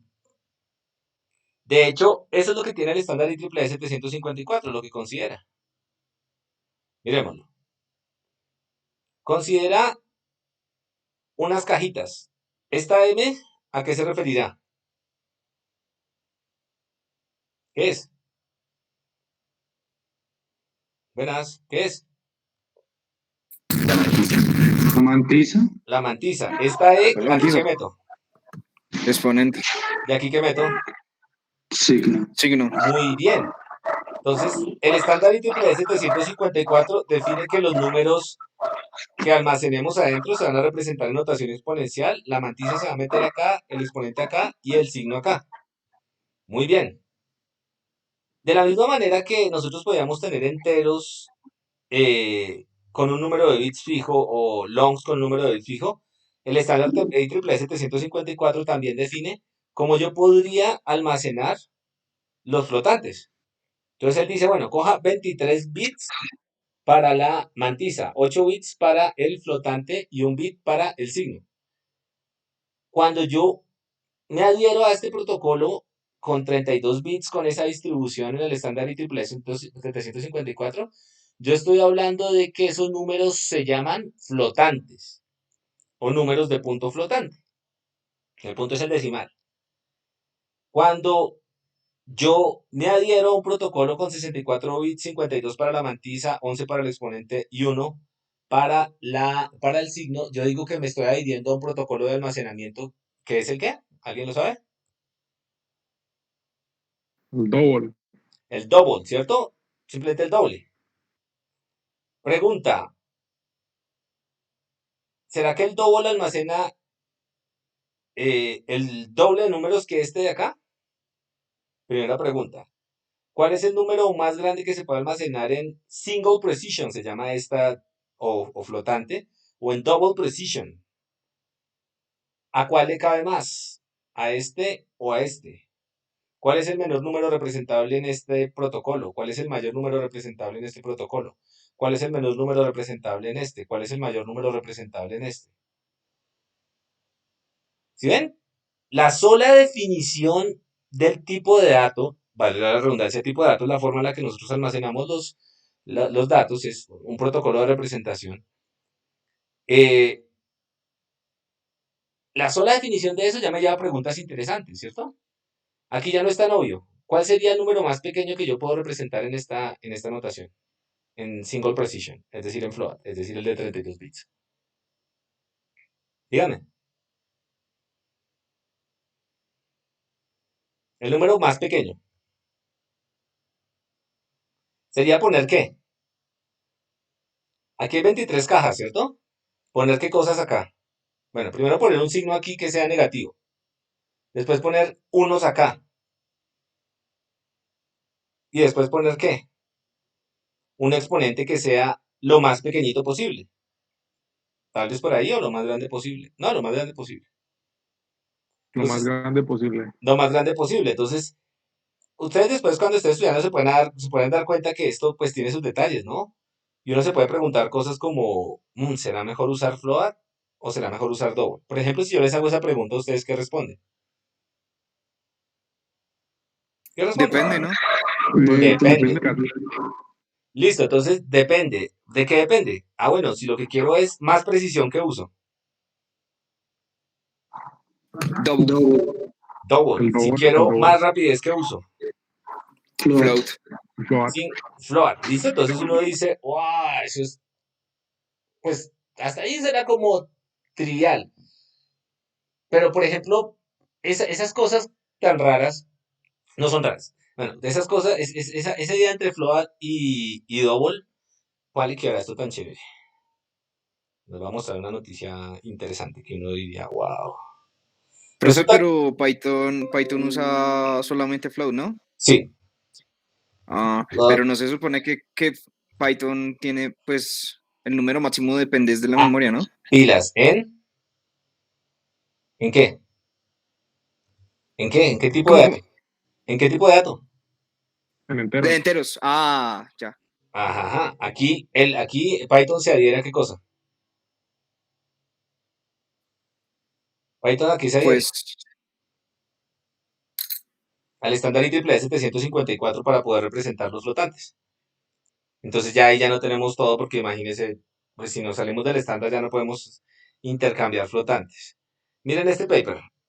Este es NISP, que es la conferencia más importante en inteligencia artificial. Y lo que están haciendo es entrenando aquí una de estas redes neuronales profundas, que son pues la goma, ¿no? O sea, por eso se ganó el premio Turing Joshua Bengio, Jan LeCun y ¿quién más se lo ganó? ¿Alguien sabe? Premio Turing. El año anterior. ¿Este año quién se lo ganó? Ya lo sabemos, ¿no? ¿Quién se ganó este año? Cal Moody y Pat Haran. Se lo ganó Jan LeCun, Geoffrey Hinton y Joshua Bengio. ¿Por qué? Por las redes neuronales profundas, que fueron la base sobre la cual se construye toda esta inteligencia artificial que los tiene ustedes asombrados. Les quiero mostrar esto que es una nota. NISP es la conferencia más importante de inteligencia artificial del mundo. Entonces, acceptance rate.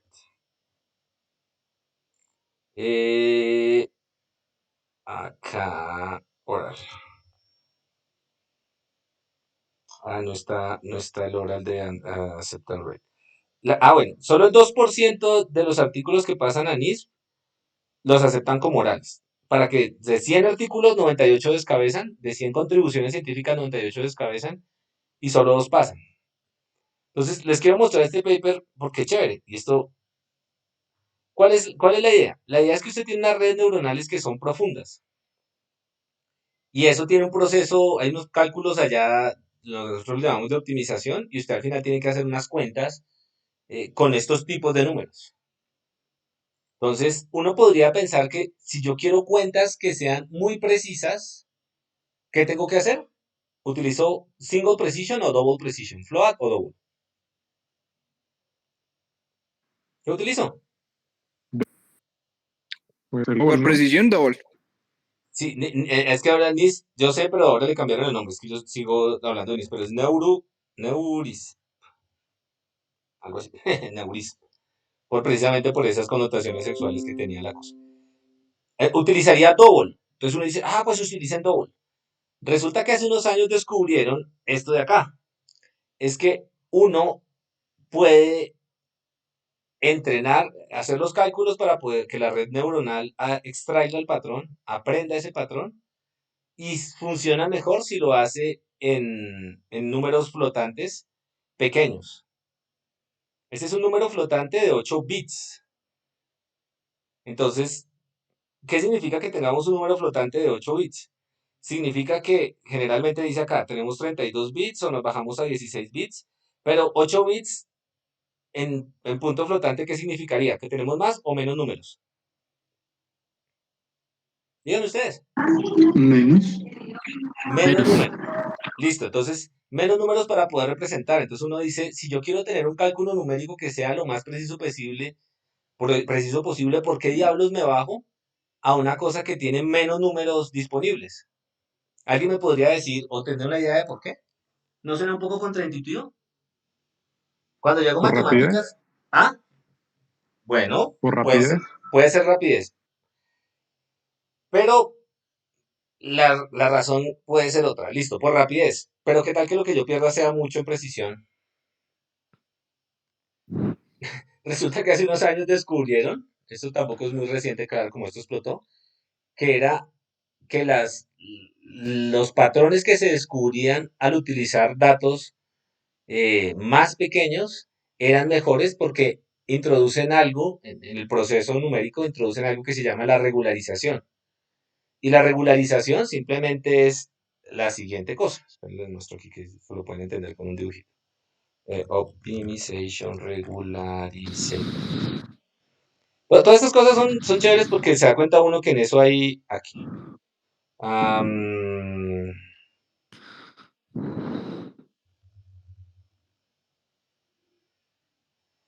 acá. Mm, acá. Piensen que la tarea en redes neuronales es encontrar en esta curva de acá, en estas funciones de acá, mínimos de esta función, es decir, los puntos donde la función es más bajita. Eh, esa es una tarea que hay que resolver cuando uno entrena las redes neuronales. Resulta que cuando usted hace los cálculos con números de una precisión más grande, el efecto de esos cálculos es que usted está tratando de hacer cosas más precisas con números más gruesos, números que no son tan finos, sino más gruesos. Y lo que hace es que la curva que tiene que optimizar se suaviza, se hace más suave. Y al hacerse más suave la curva, es más fácil encontrar los mínimos que en una curva donde usted tenga muchos detalles. Eso de ahí se llama la regularización. ¿Listo? Entonces, esto es súper loco porque esto digamos que puede ser un poco contraintuitivo, ¿no? ¿Por qué diablos bajarme a una precisión más grande si yo tengo computadores y lo que quisiera intuitivamente sería tener computadores cada vez con más precisión? Pero no todos los problemas se resuelven de la misma manera. Entonces acá hay unos efectos de regularización y ellos precisamente muestran que esos efectos de regularización ayudan a que usted encuentre las soluciones al problema de una manera más sencilla, más rápida. Y rápida en los dos sentidos. Rápida porque solo tiene que procesar 8 bits para la representación de los flotantes. Y rápida porque usted puede, de alguna manera, a través de esos cálculos, hacer más sencilla la forma de la curva que usted está tratando de caracterizar. ¿Listo? Entonces, eso es re loco porque si uno no sabe, por ejemplo, cómo se representa esto, no puede entender eso. Y ese tipo de cosas es, aunque no lo crean ustedes, es estado del arte. Y hay unas preguntas que todavía están abiertas por detrás. Es solo un problema de representación. Es una cosa bien, bien, bien loca. Pues a mí me parece súper bonito, ¿no? Porque uno pensaría, pues yo siempre utilizo double para todo. Falso. Depende del tipo de problema que usted quiera resolver. Listo, entonces, aquí simplemente algo sobre cómo representamos los números flotantes. Lo primero que tenemos que notar es que todos los reales se pueden representar en 32 bits o en 64 bits, díganme ustedes. No. No se pueden representar, ¿cierto? ¿Por qué? Porque tenemos un número finito de casillitas para representar un número infinito de números, no se pueden representar. ¿Ok? Entonces, eso implica que solo un subconjunto de los reales se puede representar. ¿Ok? Entonces, si hay un subconjunto de los reales, existe un perdón, un subconjunto de los reales que se puede representar en estas casillitas. Imagínenselo, en la línea recta existen unos que se pueden representar, otros no. Debería existir un número dentro de los representables en este espacio cuyo valor absoluto sea el más pequeño. ¿Cierto? Profe, que para una pregunta. Dígame. Dígame, dígame. Profe, esa última afirmación de que un subconjunto de los números reales te puede representar, ¿no iría en contra de la teoría de conjuntos? No, no, no porque un subconjunto finito de los reales se puede representar dentro del computador. Es que cuando yo vi fundamentos, profe, ahí se demostraba que cualquier subconjunto de los números reales es equipotente a los No, números pilas, reales. pilas. Lo que yo le Entonces, estoy diciendo es una cuestión más práctica. Lo que yo le estoy diciendo es, ok. el computador con 32 bits solamente va a poder representar un conjunto, un subconjunto finito de los reales. No los va a poder representar todos. Ok. Por eso le cambiamos el nombre y no decimos que representamos reales, sino le ponemos otro nombre, flotantes. ¿Listo? Listo. Pilas porque aquí hay que separar la matemática de la computación. La computación práctica nos dice memoria finita, un número finito de representables. Pero, entonces, hagamos la línea recta, porque ustedes, me gustan los dibujitos, que ustedes les pueden servir. Entonces, hagamos la línea recta y miremos todos los números representables en los reales. ¿En los qué? En un computador. Entonces, esta es la recta de los reales. Entonces, ¿qué quiere decir que yo tenga un número finito para representar los reales? Quiere decir que yo puedo representar este de acá, este de acá, este de acá, este de acá. Por ejemplo, también Y puedo... cada uno de esos va a tener una cantidad infinita de huecos. ¿De qué? En De medio de huecos. dos, en medio de dos de estos va a haber un infinito número de huecos. Ahorita empezamos a ver las implicaciones de eso porque ya creo que lo están viendo, ¿no? Entonces, ay, mire, este está más gruesito. Estos son numeritos reales. Supongamos que estos son los numeritos que yo puedo representar. Así como antes yo representaba un número finito, un subconjunto finito de los enteros, yo puedo representar un subconjunto finito de los reales. Entonces, como este subconjunto es finito, es obvio que debe haber un número máximo. ¿Cierto? ¿Sí o no? Sí. Sí, porque como es finito, debe haber un número máximo entre esos reales que yo puedo representar. Y pues debe haber un número mínimo. ¿Cierto? Y debe haber un número que en valor absoluto sea el más pequeño. ¿Sí o no? Entonces, el mínimo en valor absoluto. Entonces, una cosa es operar sobre los reales y otra cosa es operar sobre este conjunto de números finitos, que es lo que me permite representar este estándar. Entonces, ahí es donde perdón por la expresión, pero la marrana todo cerrado. ¿Por qué? ¿Qué pasa si yo estoy haciendo cuentas y me da un número más grande del número máximo representable dentro de esta representación? ¿Qué pasa? Error. Pues Error porque él no sabe cómo representarlo. Él dice, ay, yo no sé cómo representar eso porque tengo un número finito de cuadritos para representarlo. Y eso se llama un desbordamiento. ¿Por qué se desbordó? Porque sencillamente me salí del rango o del rango de números representables bajo ese estándar. ¿Listo? Entonces me puedo desbordar a la izquierda o me puedo desbordar a la derecha. Por otro lado, ¿qué pasa si estoy haciendo cálculos y esos cálculos me dan por debajo en valor absoluto del número más pequeño representable? Un número más pequeño diferente de cero, obviamente. Si por ejemplo este número da 0001 y me da 0,00001 mi cálculo, se desborda, pero ya no se desborda, sino se desborda por abajo. Eso lo llamaríamos un desbordamiento por abajo, un underflow. Si se desborda por arriba, hay un overflow. Si se desborda por abajo, hay un underflow. ¿Listo? Pero de entrada eso ya nos pone un montón de preguntas interesantes. ¿Qué pasa si yo hago cálculos y me da un número por acá en la mitad de estos dos? ¿Qué harían ustedes? Recuerden que Aproximar, ¿no? Algo más aproximar. cerquita. Listo, entonces, ¿cómo lo aproximo? Le quito, le pongo al que esté más cerca, le trunco, lo redondeo. Protocolo. ¿Señor? Profe, pero aquí me nace una duda porque si el protocolo es capaz de representar determinados números y solamente es capaz de sumar esos números, ¿no implica eso que no soy capaz de salirme de ese conjunto? No. Ok. No, porque usted podría hacer cálculos que en teoría le den por debajo y él los tiene que almacenar. O sea, una cosa es el cálculo que usted haga y otra cosa es el número como usted lo almacene. ¿Sí me entiende? Entonces yo puedo sumar max por 2. El problema, él dice, uy, esto es más que max. Y lo puede hacer en memoria, de hecho. Pero cuando lo intenta escribir, o sea, lo puedo hacer, por lo menos teóricamente lo puedo hacer, pero cuando lo intenta escribir no sabe cómo escribirlo. ¿Listo? No, o sea, No, yo le entiendo.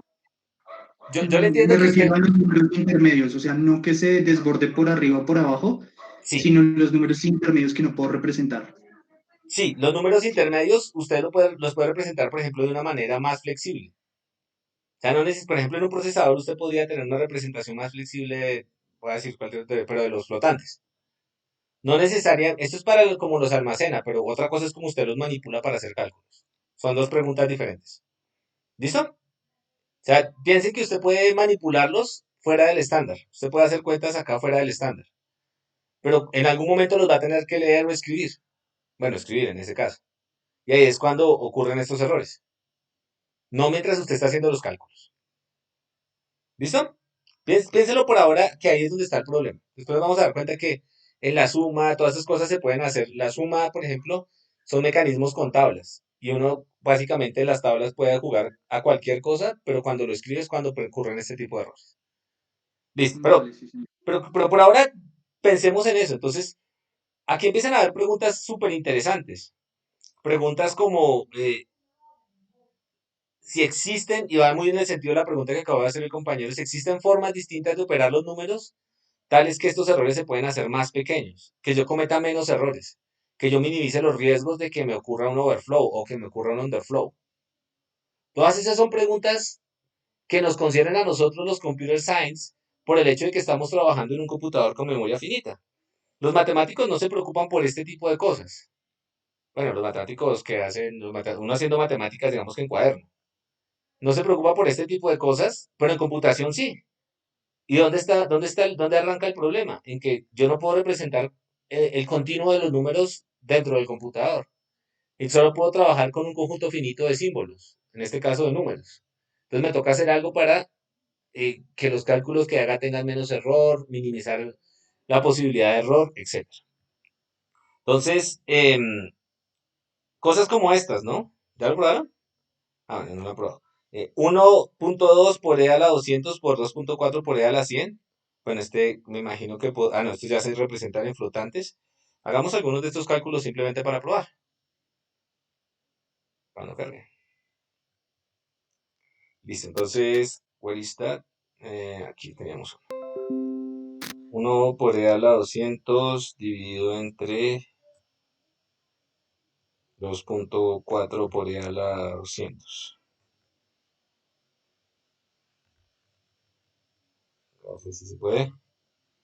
No da number. Esto, pues obviamente en nuestro mundo matemático tiene mucho sentido, pero acá no. Entonces él simplemente me dice, mire, esto yo lo puedo entender como un número. Y es un error común que sale ahí. ¿Listo? Entonces, de hecho, uno se gasta un montonón de tiempo haciendo cosas como estas, ¿no? Por ejemplo, acá, si yo dejo que mi algoritmo crezca mucho aquí en el denominador y crezca un poquito aquí en el numerador, me pueden dar cosas como estas. A todas luces, en nuestro dominio matemático, en el continuo, esto no sería cero. Sin embargo, acá nos da cero. ¿Por qué nos dio cero? ¿Alguien me puede decir qué pasó ahí? Porque lo aproximó porque no existía ese número entre los dos. Entonces, ¿qué ocurrió? ¿Un qué? ¿Un underflow o un overflow? Underflow, profe. Un underflow, ¿cierto? Dio por debajo del número representable más pequeño. De hecho, el número representable más pequeño No es ese, sino se llama es el delta de la máquina. Eso lo van a ver ustedes cuando vean, por ejemplo, análisis numérico. Y uno se gasta una buena parte del curso en análisis numérico, simplemente entendiendo cómo desde el estándar IEEE 754 nosotros podemos hacer cálculos de una manera más mejor o peor. ¿Listo? ¿Esto dónde es importante? En todos lados. Les voy a mostrar una cosa. Eh,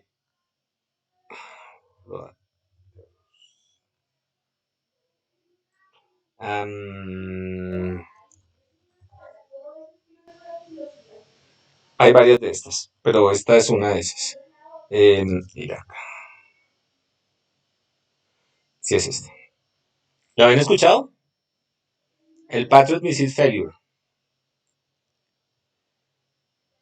Durante la guerra del Golfo, eh, prepararon un misil y el misil lo prendieron, eso tiene un relojito, y el reloj empezó a sumar números flotantes, como están acá. Resulta que el espacio de almacenamiento que se tenía para los números flotantes se sobrepasó y el reloj volvió a empezar. Cuando lanzaron el misil, el sistema de control que le dice a dónde tiene que apuntar el misil dependía del reloj que estaba dentro, pero el reloj estaba desajustado. Resulta que terminaron matando un montón de civiles, varios civiles, porque los cálculos que él estaba haciendo, que el misil estaba haciendo para poder apuntar, terminaron, bueno, aquí está, 28 soldados y 100 personas muertas. Y esto no es carreta, ¿no? Esto pasó.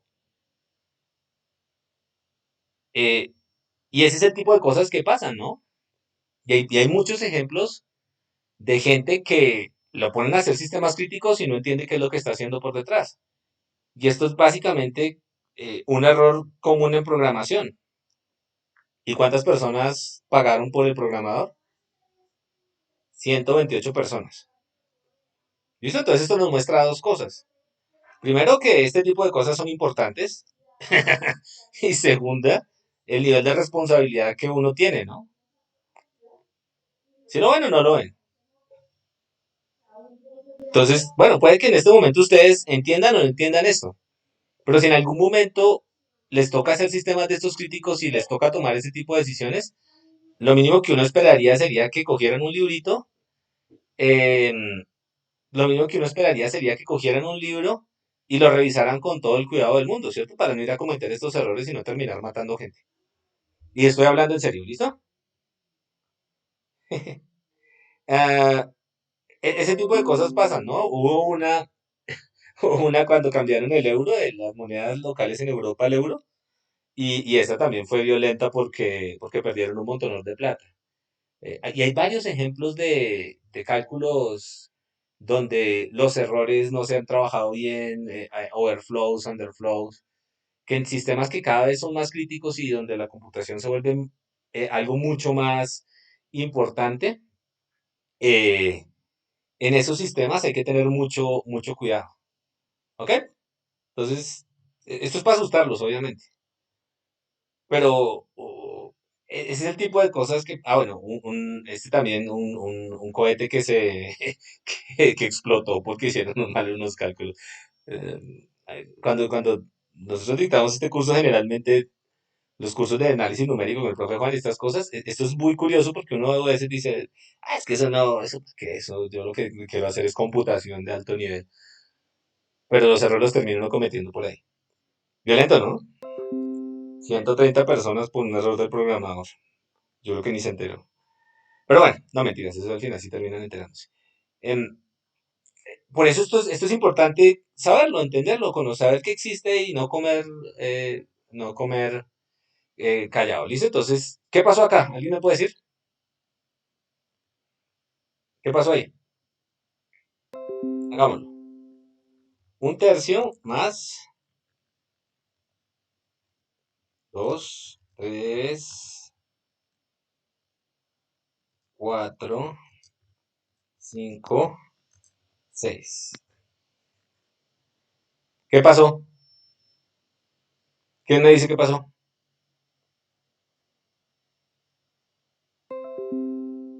¿John?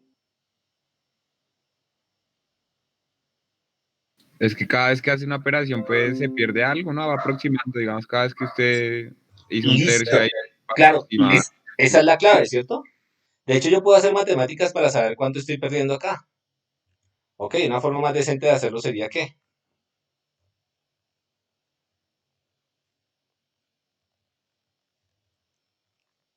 Y esta es la diferencia entre trabajar en un computador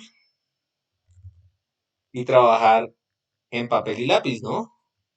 Es el tipo de cosas que terminan pasando. Claro, ya después uno cuando está programando en la vida real, pocas veces se acuerda de esto, pero esto es importante. Muchas veces cositas como estas son las que marcan la diferencia entre que lo que uno está haciendo funcione o no funcione. ¿Listo? Entonces, y todo esto, de nuevo, los 120 muertos aparecen de la definición de un protocolo, ¿no? Es curioso.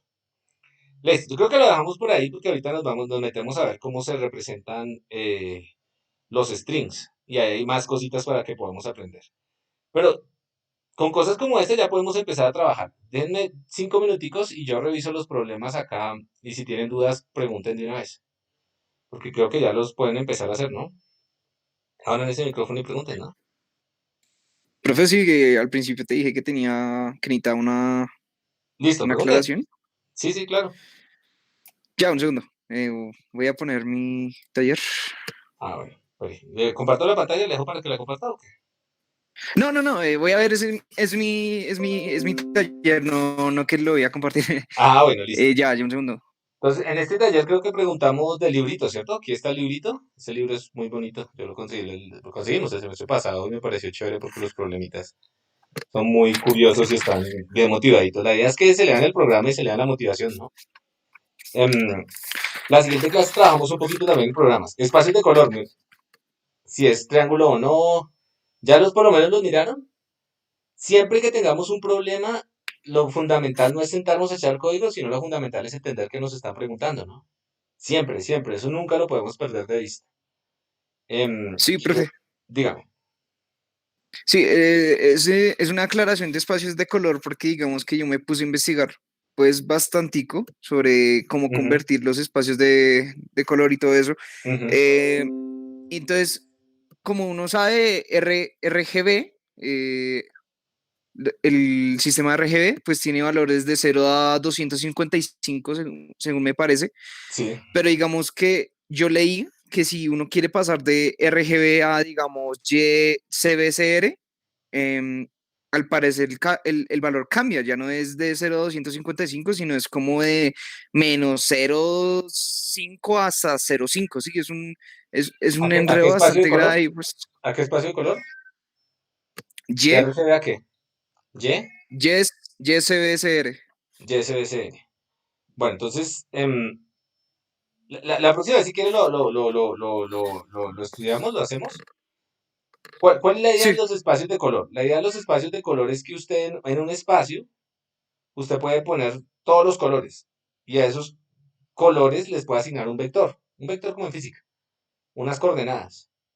Entonces, usted puede hacerlos, por ejemplo, en un cubo o los puede hacer, por ejemplo, eh, con otra geometría. Entonces, el espacio de color es el espacio donde usted dibuja los colores y espacios distintos muestran características distintas. Eh, Eso tiene que ver con, para los que yo vieron el curso de álgebra lineal, pues con álgebra lineal, para los que no vieron, pues igual lo vamos a hacer, es interesante. El punto con esto es que uno puede convertir estos espacios de color. Y lo que pregunta el compañero es los rangos. Lo que tiene que buscar realmente son las matrices de conversión. Y tener cuidado con que las entradas sí sean las coherentes. ¿Listo? Pero esto es sí, súper, sí. súper útil, súper bonito porque, por ejemplo, yo puedo solamente con unas transformaciones de estas que son transformaciones lineales sobre vectores que viven en el espacio RGB, por ejemplo, poder sacar información suficiente para poder extraer los píxeles correspondientes a una mano o a una cara. Esos los vemos el jueves y yo les ayudo ahí y les explico un par de cositas respecto a eso que me parece bien chévere. Realmente lo que hay por detrás es matemática. Y matemática de la buena. Por ejemplo, esto es una transformación lineal. Así lo llamamos en matemáticas. Pero pues en computación las vemos actuando en la vida real. Eso es lo bacano. Que nosotros podemos darnos el lujo de decir que, que entendemos para qué sirve. No solo que podemos hacer las cuenticas que hace comúnmente uno en un curso, sino que las podemos usar para algo interesante. Pero déjelo por ahí y búsquela y lo revisamos la próxima vez. Les pido el favor, yo sé que está raro, pero les pido el favor de que vayan revisando los problemas, por lo menos para venir a discutirlos, ¿no? Este, por ejemplo, tiene que ver aunque no lo crean, con teoría de grupos. Hay unos ahí que tienen que ver con teoría de números. Hay varias cositas interesantes. Profe, Pero, pero otra preguntita dígame. rapidísima, esta sí Sí, rapidísima. tranquilo, tranquilo. Hay un ejercicio que es como de filas, de estudiantes y filas, y pues gente en esas filas. Profe, ¿obligatoriamente tienen que todas tener la misma cantidad de estudiantes? No me acuerdo en ese problema. Pero el enunciado está Pues ahí, ¿no? eh, de tal manera que cada fila tenga el mismo número de estudiantes que las otras. Sí, entonces sí. Antes es obligatorio. Ah, listo, Sí. más fácil. Listo. Pues no me acuerdo, pero vemos que sí. Muy bien, entonces, bueno, entonces yo ya grabé esta cosa y pilas con los ejercicios, no pierdan el ritmo. ¿Ya se metieron un programa al día, un problema al día? Yo por ahí se los envié al WhatsApp, para que por lo menos lo miren, ¿no?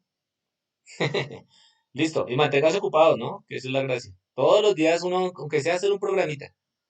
Miren, quedan como 3 meses de clase. Si hacen todos los días un programa, serían como 90 problemas.